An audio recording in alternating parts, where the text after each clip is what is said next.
বাবা বলে আমাদের যে তুমি ট্রাস্টি হয়ে যাও, শব্দটা শুনেছি আমরা অনেকবার। তাহলে ট্রাস্টি আমরা হব কিভাবে? ট্রাস্টি হব কিভাবে? ট্রাস্টি মানে ট্রাস্টি মানে বলো, তুমি বলো, আমার থেকে তুমি প্রপার ওয়ার্ডটা বলতে পারো। নিমিত্ত তো মনে হয়, নিমিত্ত। দেখো, এই একটা ওয়ার্ড যদি আমরা বুঝে যাই না, আমাদের জীবনে আর কোনো টেনশন থাকবে না। আমাদের জীবনে সমস্ত টেনশনের কারণ হচ্ছে আমরা ট্রাস্টি হতে না পারা। সবাই শোনা যাচ্ছে না? অসুবিধা হচ্ছে? আওয়াজ ক্লিয়ার আসছে? পারমিতা দি, আওয়াজ ক্লিয়ার আসছে আমার?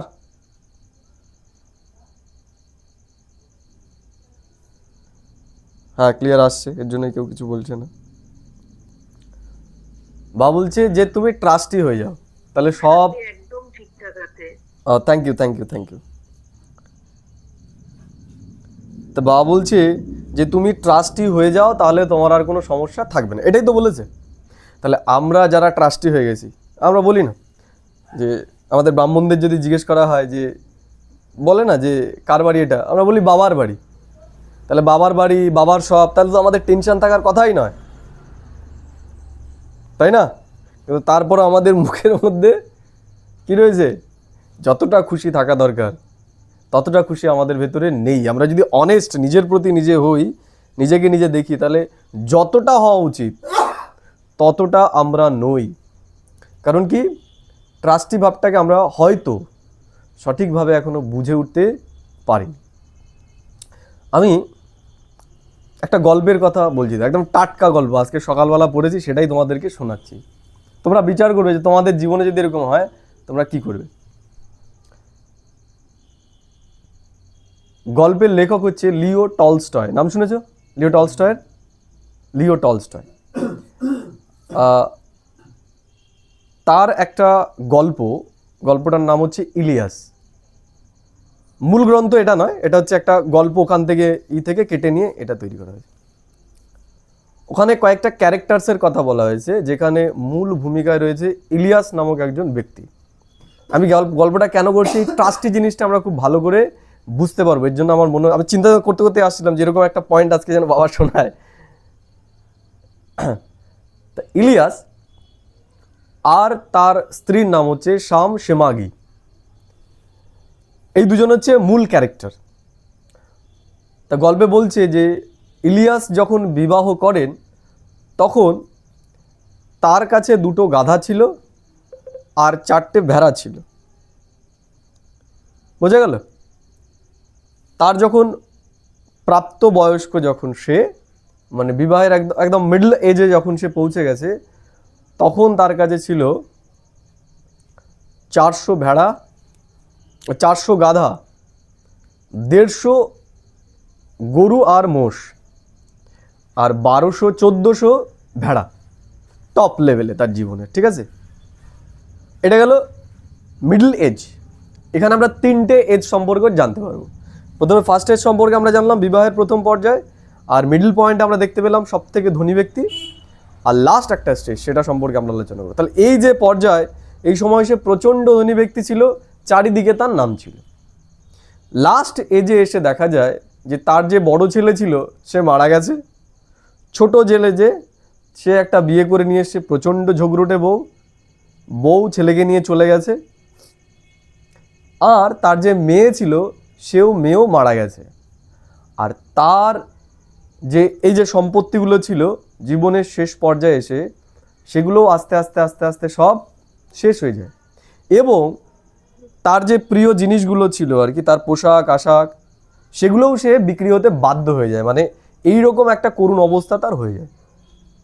সেই সময় তার এক প্রতিবেশী, তাকে দেখে তার দয়া হয় এবং তাকে সে তার বাড়িতে নিয়ে যায়, এবং সেখানে সে আগে মালিক ছিল, এখন সেই কাজগুলোই সে করছে।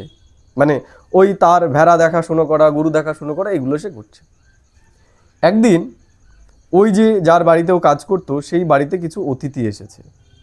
তা অতিথি এসেছে সেহেতু ভালো ভোজের ব্যবস্থা করা হয়েছে। তা তখন হঠাৎ ইলিয়াস ওই দরজার পাশ দিয়ে যাচ্ছিল। তখন ওই বাড়ির যে মালিক উনি তখন জিজ্ঞেস করেছে যে এই যে যে গেল, একে চিনতে পারছো একে? তা বলছে না, চিনতে পারলাম না। তখন বলছে এর নাম হচ্ছে ইলিয়াস, একে চেনো?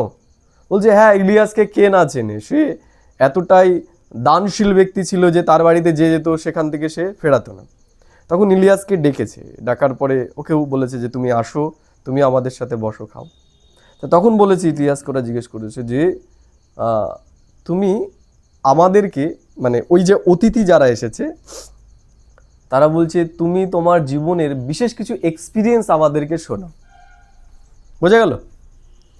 ইলিয়াস তখন বলছে যে আমি ছেলে মানুষ, আমি মিথ্যা কথা বলতে পারি, কিন্তু মহিলা সে তো আর মিথ্যা কথা বলবে না, তাহলে আমার পত্নীকে আমি ডাকি, তার কাছ থেকে শোনো, সেটা অ্যাকিউরেট হবে। ঠিক আছে? তার পত্নীকে ডেকেছে, তাকে এবার জিজ্ঞেস করছে যে এই জীবনের এই পর্যায়ে এসে তোমরা কি শিখেছো, কি বলবে? মনে হয় কি উত্তর দিতে পারে সে? কি উত্তর দেবে কেউ? তাদের তো এখন করুণ অবস্থা, জীবনের করুণ অবস্থা নয়? তাদের যা ছিল সব হারিয়ে ফেলেছে, বড় ছেলে মারা গেছে, আরেকটা ছেলে বউ নিয়ে চলে গেছে, ঝগড়ুটে বউ, আর মেয়ে ছিল, মেয়েটাও মারা গেছে, যা সম্পত্তি ছিল সব শেষ।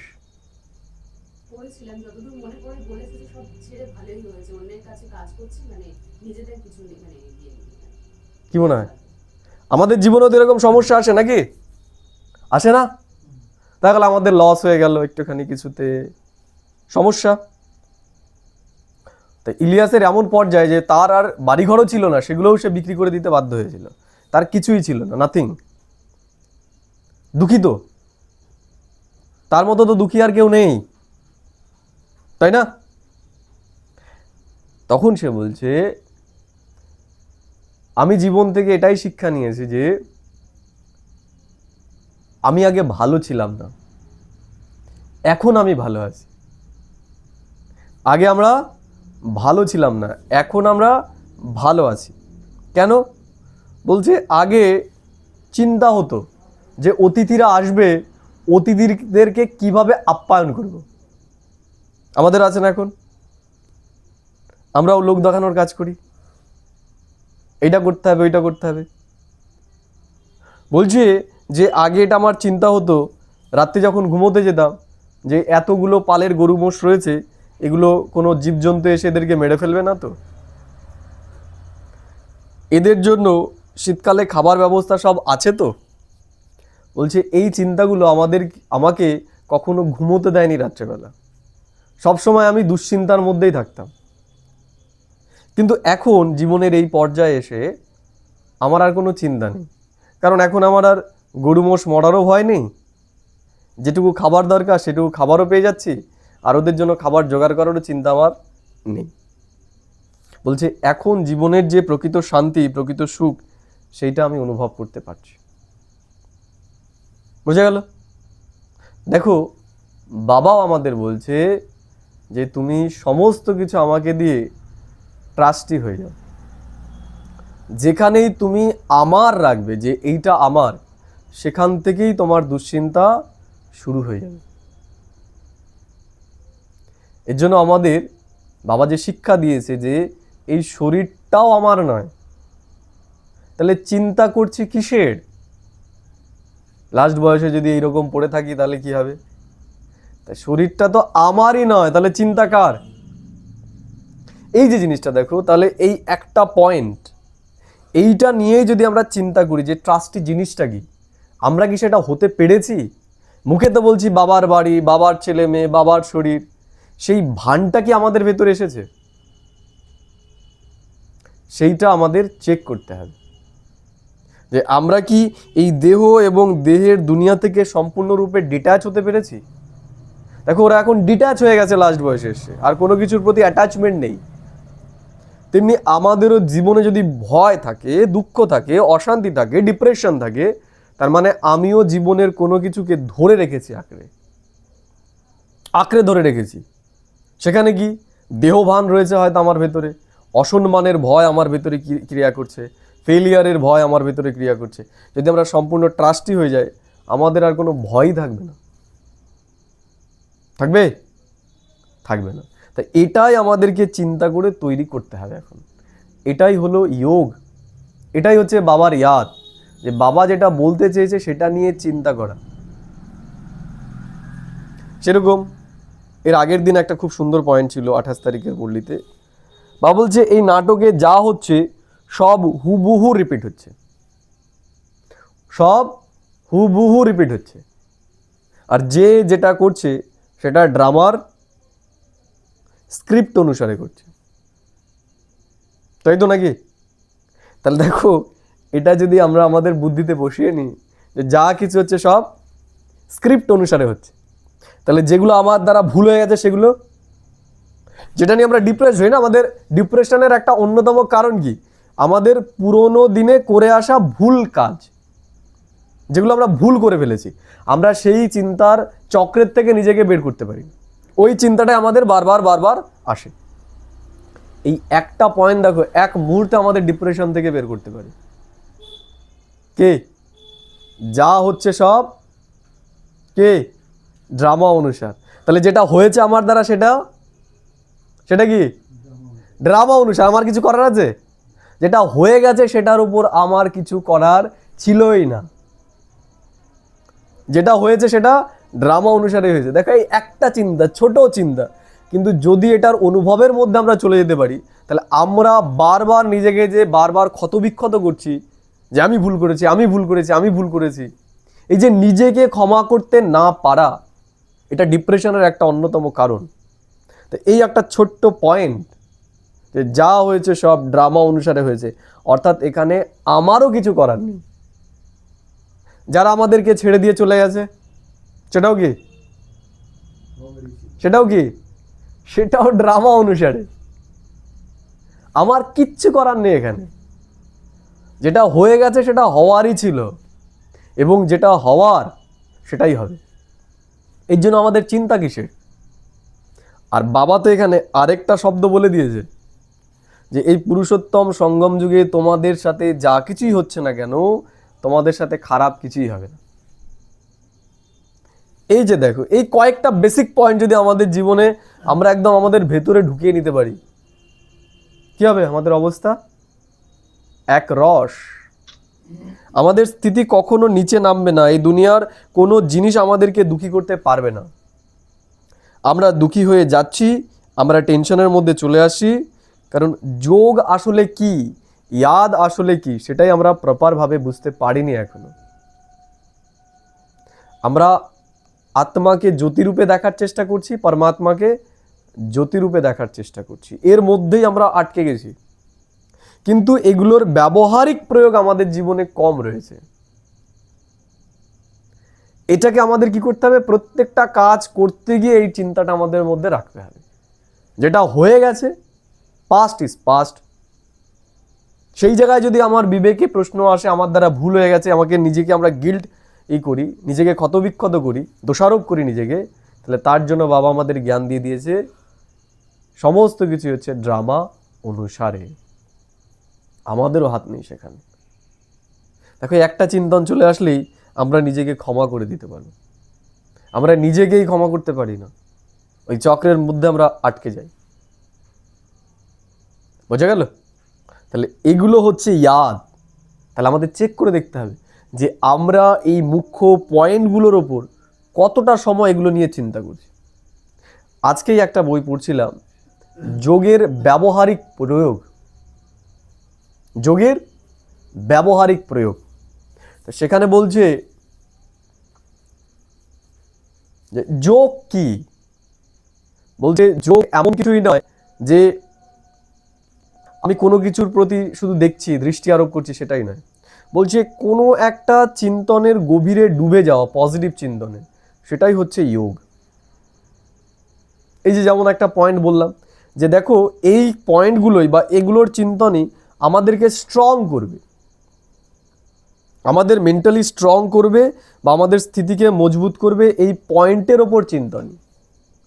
এই যে ট্রাস্টি ভাবটাকে আমরা যদি ভালো করে বুঝে যাই, বা এই যে বললাম যে ড্রামা যা হচ্ছে সব ড্রামা অনুসার, এই জিনিসটাকে নিয়ে যদি আমরা চিন্তা করি, এটাকে আমরা যদি রিয়েলাইজ করতে পারি, আমরা জীবনের যে কোনো পরিস্থিতিকে, যে কোনো ঘটনাকে ট্র্যাকিং করতে পারবো।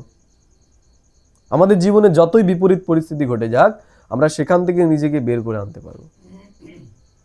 এটাই হচ্ছে সংঘর্ষ, যে এই যে আমাদের বিবেকের ভেতরে যে বিচারের ঝংকার চলছে, সেইটাকে স্থগিত করা, সেইটাকে পরাজিত করা। যুদ্ধ আমাদের বাইরে নয়, যুদ্ধ আমাদের ভেতরে। এই যে বিচারগুলো আসছে, যে বিচারগুলো আমাদেরকে ক্ষতবিক্ষত করছে, এই বিচারের উপর আমাদেরকে বিজয়ী হতে হবে। এর জন্য এই পয়েন্টের উপর আমাদের বিচার করতে হবে। আর যদি বিচার করার ক্ষমতা আমার না থাকে, সেই জায়গায় আমাকে লিখতে হবে। বোঝা গেল? আমাদের এমন মেন্টাল স্টেটে আমরা পৌঁছে যাই না, যখন আমরা বিচার করার ক্ষমতা আমাদের থাকে না, সেই সময় লিখতে হবে। যেটা আমি বিচার করতে চাইছি, যেমন শুনলাম যে যেটা হচ্ছে সব ড্রামা অনুসারেই হচ্ছে। ঈশ্বর বলছে এই কথা, কোনো মানুষ বলছে না। এর জন্য এখানে কেউ দোষী নয়, আমিও ইভেন দোষী নই। আমার দ্বারা যেটা হয়ে গেছে তার জন্য আমিও দোষী নই। নিজেকে ক্ষমা করে দাও। যতক্ষণ আমরা নিজেকে নিজে ক্ষমা করতে না পারবো, ততক্ষণ আমরা অন্যকেও ক্ষমা করতে পারবো না। সবার প্রথমে নিজেকে ক্ষমা করতে হবে। এই জন্য বাবা একটা কথা বলে, চ্যারিটি বিগিনস অ্যাট হোম।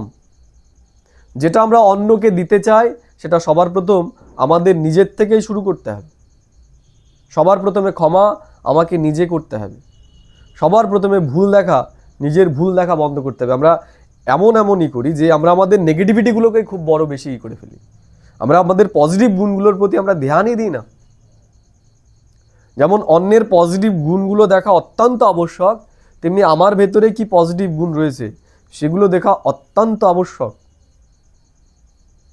এবং আমরা যেন কখনোই এই ওয়ার্ডগুলো না ব্যবহার করি নিজেকে ছোট করার, যে আমি এই না।